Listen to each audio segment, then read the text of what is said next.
A Hairier problem. Rise to Furball. By Blue Bastard. Chapter 19. Shattered Illusion. Sounds of battle raged outside the crystal walls swarming around Apple Bloom's prison. The poor filly, trapped within, didn't know what to make of the situation. Their Fista had managed to deal a fatal blow to Raspberry Battle, condemning the unicorn to either becoming a werewolf herself or outright death. Apple Bloom didn't know which had been the Sunseller's fate, as almost immediately after she had been confined to the small fate. The only clue to what's condemnation was chosen for Rasmus Heliodor. Phoenix idly doing nothing but perching on top of the walls and facing away from Apple Bloom. Heliodor? Called up Apple Bloom, unsure of what was going on through the bird's mind. He, in turn, seemed surprised at being called for. Proceeding to turn and looked at the attracted Apple Bloom. Is Miss Raspberry? Is she coming out, right? Almost sternly, Phoenix smiled and nodded his head to affirm his mistress was all right. Apple Bloom couldn't help but wonder if the fiery avian even understood what he was implying with his answer. Both the werewolf and Phoenix got nasty pride when Fair Fista was slamming into the wall Heliodor was perched atop. Ah! Grunted the ghost, sliding down from her place on the wall and into the ground. She tried to get back into a trance as fast as she could, but almost immediately, a coil of black energy wrapped around her transparent hoof like a snake, striking her back as it recoiled right towards the mulberry unicorn that had become the thing of Nightmare Moon's nightmares. A secondary beam of magic launched from her horn into the ground, and her wall dark crystal pursing up and right in front of Fair Fista. This time the impact was even rougher. It tried to be letting go of Fista's body, shattered the new wall. The shards, making their points known as they did the impossible and cut into her ethereal body. Ugh, what? Gasped Fair Fista. What the hell are you? You haven't figured it out yet, said Raspberry, taking careful steps to her enemy. It should be fairly obvious. You're an alicorn? Oh, seriously? Screamed Raz, letting loose a burst of energy right at the down ghost. Fair Fista barely had time to yell delay before the magic made contact. A single razor-tipped crystal erupting from the ground. I'm not exactly fond of this, but I would at least like some respect in it being called what it actually is, which, you might honestly are that stupid, is dark magic. I don't know who decided it was alicorn magic, but it pisses me off in so many ways you wouldn't believe me. But the only way you can cause dark magic, if you're not gifted with the power of an alicorn, is. Fista's eyes grew wider to realize Jason, the only other possibility. Now you understand what I am. A great power. It's no gift. It's a motherfucking curse. It's driven me from every opportunity I've had to live a regular life. Because of exactly what you probably just realized. If I could use my ability to rid the world of your foul taint, no matter what happens, at least I'll have the knowledge that I was a better pony than him.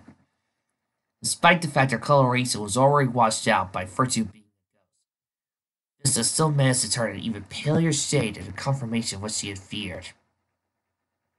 Of course, it was obvious.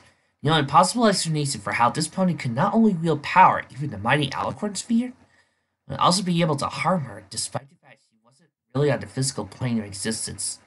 The undead werewolf could feel the sensation of fear rising within, as there was no question about it. This was the same pony behind the barrier on that night of Apple's first change so long ago. Only this time, it was proving that dealing bloody, fatal attacks to the unicorn did nothing but piss her off. You should have fed, Fista, instead of trying to take me out of the picture. Or I guess trying to make me into a freak like you. It doesn't work that way. Not for me, at least. Silly isn't going to work for you, as the fact that you're technically dead means nothing to me. I haven't begun to use my magic in any meaningful way, and I haven't for a long time, but you're rapidly becoming a reason for me wanting to change that. Liam, stay back! For the first time in forever, Festa truly found herself in a bad situation to the place she was retreating. A ghost, by all rights, should be able to be forced into submission by any mortal being by physical means, was unable to overcome a pony who spent more time whimpering in a corner. Fista's mind was protesting this reality was an understatement. You've lost. That much was true just the second you decided to go after Apple Bloom. You're welcome to keep trying to fight me until I inevitably scatter what's left of your essence into the winds. Running is also an option. You know that if you do run and you don't go back to whatever place in hell you came from, but instead trouble any pony with your dumb werewolf business, I will hunt you down. I will drag you out of hell myself if need be, and I will end you. Got that? Fair Fista was sure she would have pissed herself, if not worse had she still bodily organs. As it was, she nearly put distance between her and the scariest pony alive. The faster the better, as she didn't know the true extent of the unicorn's abilities. For all she could say, Fair Fista might as well guide her situation, where she'd constantly be on the run for the rest of her life. Raspberry, on the other hand, nearly growled for a few good minutes until she could no longer sense any trace of the ghost. With a heavy sigh, she dropped her true aura, mist disappearing from her eyes and horn, restoring her appearance to that of the gem merchant. The gem merchant who had sold Rarity a large dark crystal was somehow ruined everything. Why must it be this way? Said Raz in a hushed tone to herself, lamenting the loss of what might have been her last shot at true happiness. The waterworks almost started again, as it had not been for Heliodor's cries, bringing to the unicorn's attention to the remaining crystal formations, which kept Apple Bloom within. Indicates of what she had done, only then fully hit Raspberry like a ton of bricks. Apple Bloom was a liability. There's no way Raz could fit a story such a mysterious pony had been wearing her red cloak and done all the dark magic. That one was the only way to explain how she survived having her jugular torn out. It was hurt like no pony would believe, but because of her association with dark magic, Raspberry had very, very hard to kill through conventional means. Sure, killing the filly would solve the problem outright. Blame could be easily put on Fair Fista, and the remaining traces of Raspberry's dark magic could be pinned on the supposed phantom pony, the dark diamond forgery included. The fact that it removes the problem of lycanthropy altogether, or so she thought, was a bonus. But I'm not going to stoop to that level, wondered Raspberry. There's no guarantee that killing Apple Bloom would be a way to shift ultimately. Applejack was the element of honesty. Sacrificed the actual element to the Tree of Harmony, who might easily tell Raspberry she had been lying. After all, Raspberry's lie about her magic's weakness was no good, not after an emergency teleportation. She also wouldn't be able to sell her gems, so she made sure they were the exact same as any real precious stone. The truth was they were still dark crystals. She needed to stop using magic permanently. Dabs was totally out, as she only done that once before. As a filly, back when she was still under the abusive rule of her father, yet her backed-up magic had been what set her on the stand path of life in the first place. Above all else, however, Raspberry knew it was simply a question of killing an innocent filly, one who has also suffered a curse from the evils of dark magic, although somewhat in a different manner. She looked up at Heliodor. Raspberry was unsure of which choice to make, for both would settle upon her a permanent hardship she'd be forced to live with until her death. However, there was only one choice to make. I'm sorry, Heliodor. This is the only way, said the unicorn, quickly turning and firing a bolt of magic into the prison. Phoenix did not understand as he lifted off just in time, the walls crumbling underneath. Realized what had just happened? It was clear his mistress had just paid a heavy. Now, for Celestia's sake, take that thing off already. With a very audible sigh, let her comply and took the shell-like head, feeling a mint unicorn's noggin sticking out what looked like a large, tailless monkey from the neck down. You do realize this makes my costume look wrong if my head doesn't match my body, right? That's why I suggest the idea for human costumes. You're the one who made a giant oversized suit. Contrary to her, Cinderella's costume was comprised of her wearing a sweater, with a zipper along with a pair of blue down jeans. Lower hose covered by a pair of boots, but her forehose were uncovered. In comparison, Lyrica's tried some sort of oversized mascot as he was inside that had some working hands based off of minotaurs and a large stone head with a flat face, save for a slight extrusion that was its nose. For, according to her research, humans didn't have muzzles, their noses and mouths instead being completely separate. Humans? Asked Silver, unsure why he'd be allowed to the care of the two ponies in all Ponyville were certified psychos. Lyra was about to go on one of her canned speeches about how the ignorance of ponies in regards to the significance of the presence of human and creature in equestrian history was terrible, but was silenced by Sandalwood raising a huff. Not now, Lyra. We've got bigger problems at Hoof. Sadie did turn like Rhea Silver, who was the only one present who was totally out of her costume. The pie laying at an angle a few feet from the door. Look, Silver Spoon. This whole werewolf business. Everything you told the others is true, right? Silver Knight, uh-huh. Okay, so, how much do you know about werewolves? Why do you want to know? Oh, you were there when that thing of Iron Will went down, aren't you? Laura rolled her eyes. Yes, every pony remembers the apples, the 6 friends at Iron Will, but they couldn't have exactly gotten there without us driving them in the apple cart in our car.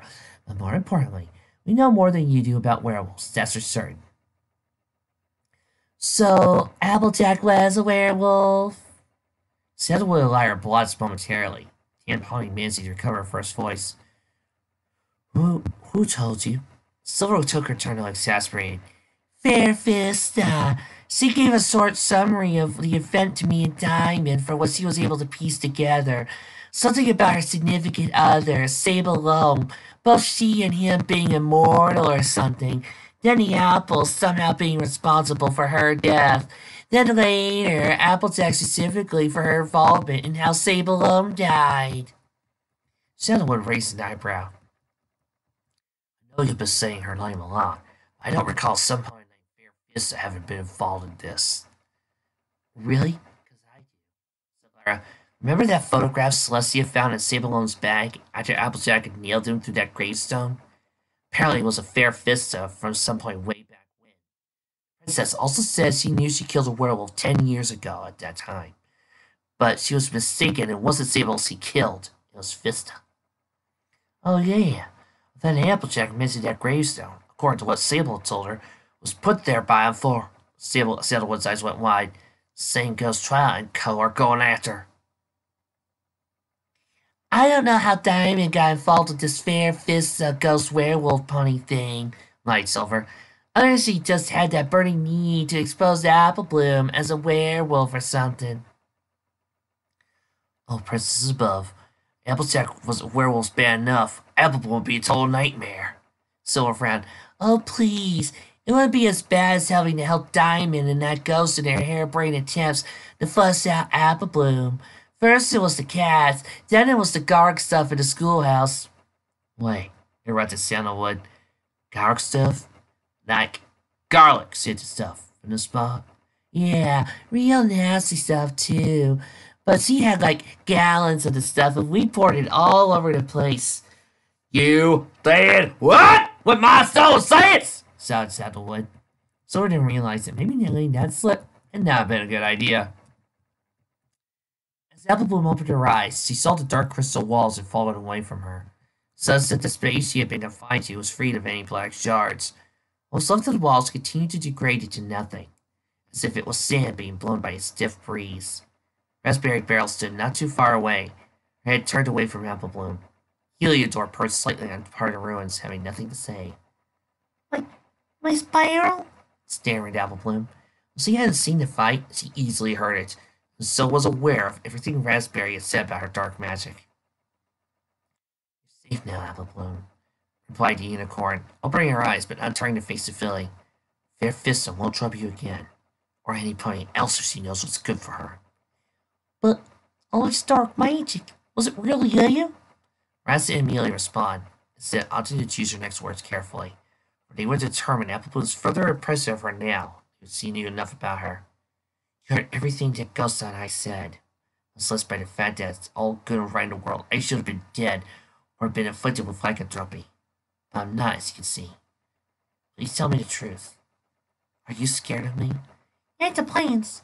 Are you the same Raspberry Barrel who I know from Ponyville? You like personality-wise? Yes. I'm the same pony on the inside. Always have been. And my only answer is that I'm scared of you, Lil. I've had experience with dealing with ponies who every pony fears. Sometime back, every pony was scared of Sakura, but they didn't understand her. And this day, she credits me as being the reason she's become part of the town, since she's been a pony all along.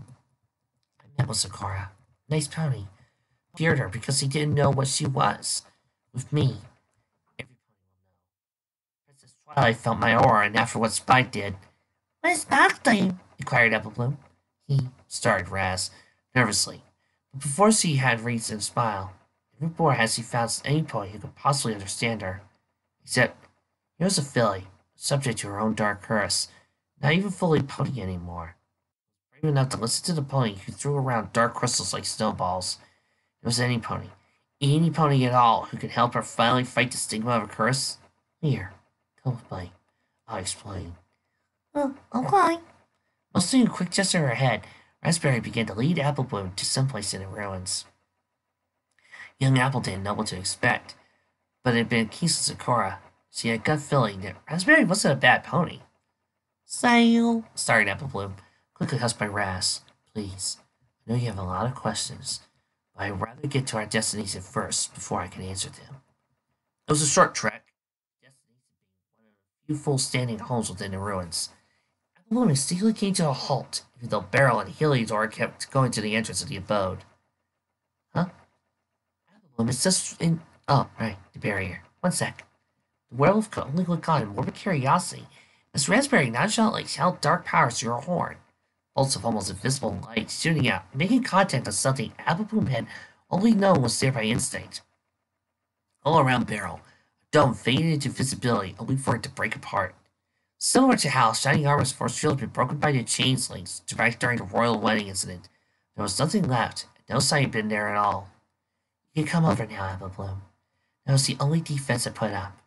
It was a strong barrier that would keep out most pests, and any pony who got near like you would feel a gut inclination to move away, unless you're a ghost who was key to be smacked into a wall. Gracias, Hairier with Fire Fiesta? Twice, actually, although I didn't know it was her at the time. She ran off before I could get a good look at her. Seeing how there weren't any pony poltergeists haunting around here. Applebloom giggled before being struck into silence as he externally. There's no suggestion it was anything other than just another ruin. Eternally was a different story. Nothing less than gorgeous crystals. Full spectrum being represented in a tasteful balance, and since it was one big, glistening rainbow. Such a setting, for the luxurious inviting queen-sized bed carved from a deep blue sapphire stot, the rather homely-looking kitchenette made of various shades of warm colors would have been a great place to start the day for any pony. While her knowledge of the world was rather limited beyond Ponyville, a small portion of Camelot, there was no doubt about Applebloom's mind as she was gazing upon the stufful legends. Great rulers could spend the entire treasury of their government and could not still achieve something this beautiful. Quite a sight, isn't it? Asked Beryl, who was lying on a bright emerald sofa. The majority of comforts they can't be created with crystal, like bedding on these pillows I bought in Ponyville. Everything else was made entirely by me and me alone. Well, okay, I had some help from Mr. Grumpy Bird over there. While Heliodor pressed upon a custom bird stand that was accepted to perfect complement to his plumage of green and gold, proceeded to make a do-over, being shortchanged to credit. It was clear most of the hard work had been done by Beryl. The degree of craftsmanship was too fine for anything to accomplish. Unfortunately, most ponies would condemn all this, because it's actually nothing but a mere illusion. Illusion? Asked Applebloom, confused. She couldn't believe such a place, which was so welcoming and calming that the filly hadn't noticed herself shift unconsciously back to her regular pony self, could have been fake. All the crystal here, all the dark crystals, I weaved the colors into them when I formed them into their shapes with magic. So the end result looks like the same thing that would be unearthed from the ground. Even up close, since, despite what you'd think of dark magic being the only way to form them, on the physical level, they use regular precious stones. So, you like forgeries of just... Applebloom wasn't quite seeing the point. Until she remembered what it was that Beryl did for a living. Wait, you say all those stamps you sell in town, they're fake? Every last one, including the thousands of crystals over the course of my life, sadly confirmed Beryl. I know it's wrong that I'm selling forgeries, but I only ever sold them on account of the beauty being relatively low cost compared to the real deal. Perhaps it's shallow of me to think this, but just like how ponies only see me as an evil presence because of my dark magic, I exploit them and how they only see the beauty of my wares, and assume it's the real deal. The items I sold never had any lingering traces of my magic. They were perfectly safe, at least I thought they were. Tessel broke off that giant diamond Rarity had ordered for that damn crown. With Spike Cake, through however dragons can eat those things, broke my enchantments and managed to pump more magic to them. Well, that's interesting to know, came the husky voice of Lightning Dust, much to the shock of Applebloom, Heliodor, and Raspberry. The older werewolf, still in a wolfen form, walked slowly to the house. Nice place. A bit tacky for me, all honestly. But more importantly, I'm here to stop whatever evil you're planning to do with Applebloom. I don't know where that damn ghost spirit went, but... I don't know what you're talking about, Dust, said Applebloom. But, well, thank you for the help earlier and wanting to rescue me again. I'm not in danger anymore. LD was taken aback. You're joking, right? I mean, I heard everything she just said. Dark magic, countless instances of silly forgeries. Clearly you're not being serious about not being in danger, or she's got you under some kind of mind control spell. Oh, I'm serious, all right, growled Applebloom, nearly assuming wolf form. I'm serious as a heart attack. But when a minute passed, the two older ponies, and things giving strange looks at the filling. Applebloom just faced off upon. Oh, come on. I heard AJ say it once and did something about not using that phrase around Granny, so I've been trying to find a good time to say it, and that just seems like a good moment. For the record, I depressed nervously. If she was under my control, but she's not, I wouldn't have made her say something that corny. However, Dust wasn't paying attention to Raspberry's words. She's too busy gawking at the fact that Applebloom was actually a werewolf. But I'm supposed to be the only one still alive, unless... Now, my husband said about me when she was a werewolf. I don't know how I've become the same thing she turned into, thanks to Sabalone. But all that business should have been settled last year. She never told anybody on the farm about you, though. Lightning shrugged. I've only been around town for a couple of weeks, trying to keep a low profile since most of the ponies still remember the crap I started the last time I came to town. I'm just glad Rainbow's letting me crash at her place instead of needing to hide at the Traveler's Retreat, interrupted Raz, recognition in her eyes. You were in the process of moving out to rooms that one night a while back. Wait, how would you know that exactly? Growled Dust. Because the retreat is where I normally live, answered the unicorn. A tinge of regret in her tone as she avoided eye contact with the two wolves, instead of offhand her a crystal coven. As nice as this place is, life in this kind of luxury isn't what I want. I only come out here to make the gems I sold in town. She gestured to a partially obscured back room where, to the doorway, part of what looked like a makeshift blast furnace, work table, both made of dark crystal visible to the werewolves. I never thought anything would come of it, but I stayed there so as long as Ascot and Casimir, bless them, opened their harm and host to me, gave me both their private guest room and even a job, an actual stable job. Of course, it was foolish of me to think it would last. It's because of dark magic thing? Sure, you just used regular magic. That's just it! Snapped Raz, turning to face the Philly directly. Her mannerisms were of desperation instead of anger. I want to be able to use regular magic. All I've ever wanted to do was just to be a regular unicorn. It's just that I'm incapable of doing anything with magic that doesn't use dark magic, because dark magic is my special talent. But your key mark doesn't say that, pointing out Dust. It took a four-legged gesture to the Blaming Tomb harp gem, and three-color gem that spread around it. It's not my real key mark, answered the unicorn under bursts of tears. I've been able to open up our troubles, just like how I make fake gems by weaving in illusion spells when I create them. My magic is powerful enough to make it seem different. In truth, my cutie mark. She stopped mid-sentence with the noise of an approaching crowd of ponies began to come from outside. They're here, she whimpered. Her horn charging up an emergency teleport spell, since it would make it escape. What are you doing? Demanded Applebloom, and figure out what Raspberry was going to do. Why are you running? There's a deep catch. Will be put on trial and most certainly executed for dark sorcery, answered the tearful Raz. Heliodor nodded to the filly, confirming his opinion was the same as his companions, with a flaring delight on her back. Not for my magic constantly breaking one of the highest laws of Equestria, and certainly because my magic nearly cleared one of the closest ponies to Princess Twilight. It's only... Raz and I expect lightning to move like, well, lightning. In one swift motion, she glanced for the standstill, swatted at the unicorn's horn, causing the spell to be cancelled. No, it's not the only way. Sure, you have dark magic violations too numerous to count, but if it's truly the only kind of magic you can perform, then you had to do what you did to survive, right? Yeah. And all you do with your magic, as far as I can tell, is make cheap little rocks that look pretty. Oh, it saved the life of the younger sister in the element of harmony. Considering that I was nearly killed 5 of them because I was too self-absorbed for my own good, I think I'm in a position to say I've done worse than you. Besides, And Apple Bloom, you say at no point you ever listened to you before about these. Well, you had 2 bullies who had nail. If you see about Smack is true, you didn't do anything wrong, or even be responsible for that. That's true, sniffed Raz. Give it to Pegasus and Earth points before her. Arr! Arr! Called Heliodor, but he was next to his mistress, so he could rub his head against her cheeks. You're right, Healy. Maybe it's time to stop running. But will you two really stand up for me? I don't know about this, but you saved my life, and I know you're a good pony. Just as much as any pony is. So that silliest law won't stop me from being on your side.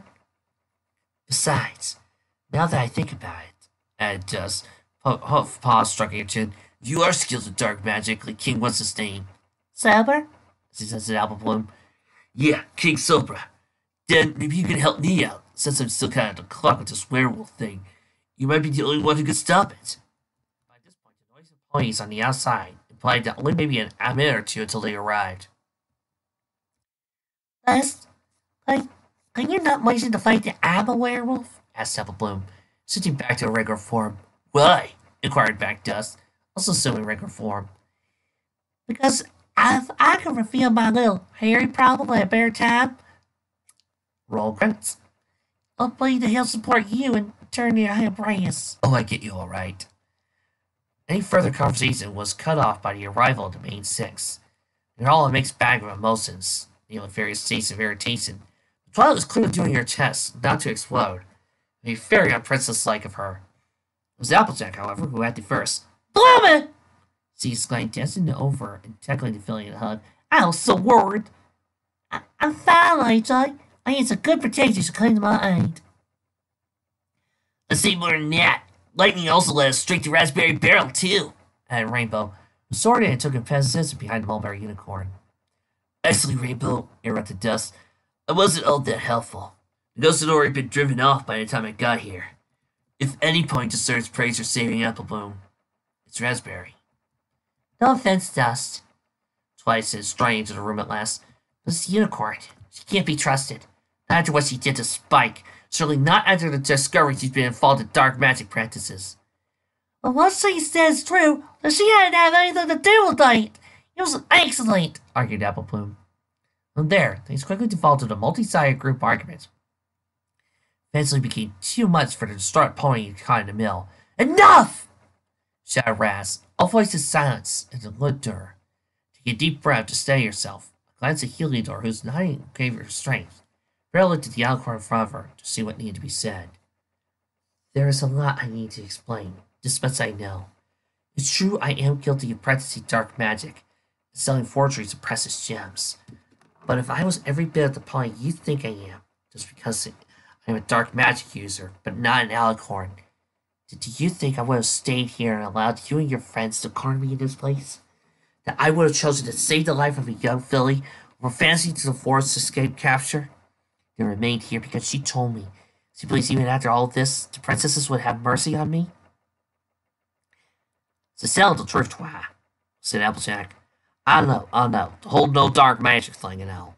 Considering how you saved the question twice because you used dark magic yourself, plus the fact that it's pretty obvious she's the only reason my sister was saved from Fair Fiesta's ghost, there's more going on here with Raspberry than she's laying out.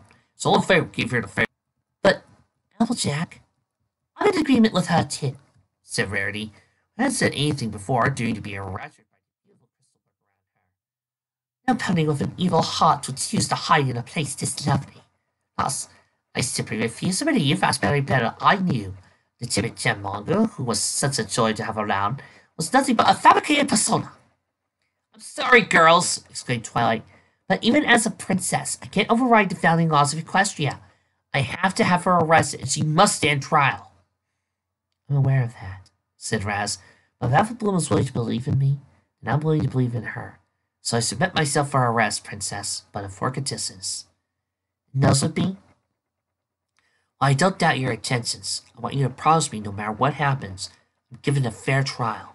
For I know having the stigma of being a dark magic user will put a bias against me. What you promise me while I'm incarcerated, Heliodor is given the utmost care and treatment, but most of all is unharmed and not subject to the charges laid upon me.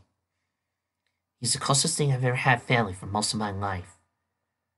I also don't want just to be in any trouble to Ascot and Casimir or Traveler's Retreat. They never knew about my dark magic during my time there. Whatever I may be convicted of, they are not associated with my only regret being that they may never see my face again after this. Finally, I want Applebloom and Lightning Dust to be at my trial. The ponies, still dressed in Halloween costumes, all displayed shocked requests. I am, asked Fluttershy. They were willing to listen when no pony else would. They were the ones who told me to stop running and give myself up since I've maybe tried. I've always been afraid of crowds, of attention. The reason is obvious, but in all other cases there have never been any friendly faces among crowds. They told me to be willing to stand by me, to support me. And even if they can't testify in my favor, two friendly faces I can look to in among the crowd will mean so much to me. Twilight looked hard into Raspberry's eyes. Ever since the revelations he'd been tricked by Savalon with his disguise as the crystal pony caught intellectual pursuit, she taught herself to look for any telltale signs that would indicate dishonesty. But, try as he might, it was clear Raspberry was honest in her words, as Applejack had already confirmed. Easily from what Twilight knew, lawbreakers who surrendered to the crown kept their requests to be frivolous luxuries, like golden-plated toilet or four-poster beds. Raspberry had only asked for the guarantee of a truly fair trial, moral support from two ponies, and for three other individuals to not be associated with her crimes. But they weren't even really creditors. They were pleased and were more in the interest of protecting others than one requesting them. No pony who had even had a shred of evil intent within their hearts would do such a thing. Raspberry Barrel, as instructed by my persistent as Quintessence of Equestria, I accept your surrender. You will be incarcerated until the time as such for you to be tried, began Twilight, very perfect in declaration of authority. However, due to the severity of your crimes by your own admission, your trial will be directly judged by Princess Celestia, Princess Luna, Princess Cadence, and myself, as opposed to a normal judgment by jury. I noted how Raspberry's heart plummeting was evident in a rapid increase of her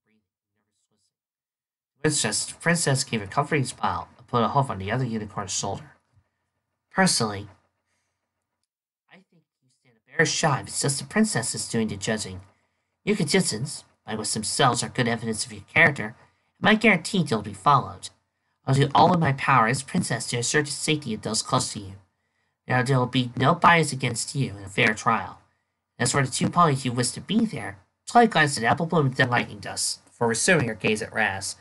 I know that, even as a princess, I could stop them from attending, no matter how hard I try. Thank you, princess, said Raspberry, a small smile coming to her lips.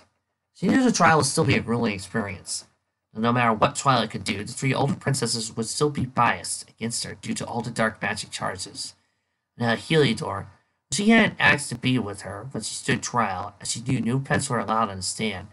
She'd be going in alone. But even if she had to truly be alone for the first time in her life, it seemed like forever, she could finally be open about the truth. Well, almost the whole truth. She could get away with her only dark magic being known. It was fine by her. Her cutie mark. No pony could know. For its implications were far worse to even what her dark magic implied.